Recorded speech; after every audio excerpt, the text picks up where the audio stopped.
2.5 करोड़ से जायद आबादी वाले शहर कराची के लिए तशवीशनाक खबर। सिंगापुर की एक बड़ी यूनिवर्सिटी ने इंकशाफ किया है कि कराची के 2 अहम इलाके लांडी और मलीर तेजी से जमीन में धंस रहे हैं। सिंगापुर की नानन टेक्नोलॉजिकल यूनिवर्सिटी के माहिरीन अर्जियात की रिपोर्ट के मुताबिक 2014 से 2020 के दौरान लांडी और मलीर के इलाके 15.7 सेंटीमीटर जमीन में धंस चुके हैं। ये धंसने की रफ्तार चीनी शहर तयानजन के बाद दुनिया में सबसे तेज है।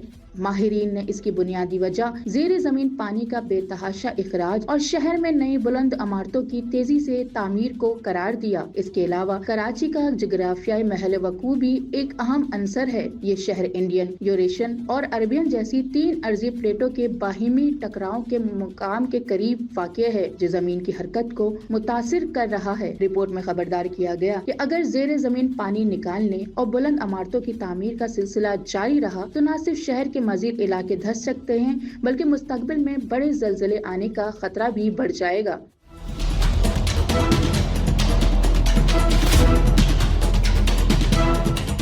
माहिरीन ने इस संगीन मसले के सद्देबाब के लिए फौरी इक़दामात की जरूरत पर जोर दिया। इनमें समंदरी पानी को मीठा बनाने के प्लांट्स की तंसीब, ताकि ज़ेरे जमीन पानी पर इन्हिसार कम हो, और बुलंद इमारतों की बेतहाशा तामीर पर पाबंदी शामिल है। कराची के मुस्तकबिल के लिए ये एक अलार्मिंग सूरत हाल है। हुकूमत और मुतल्लिका इदारों को इस पर फौरी तवज्जो देनी चाहिए, ताकि इस मेगा सिटी को मुमकिन खतरात से बचाया जा सके।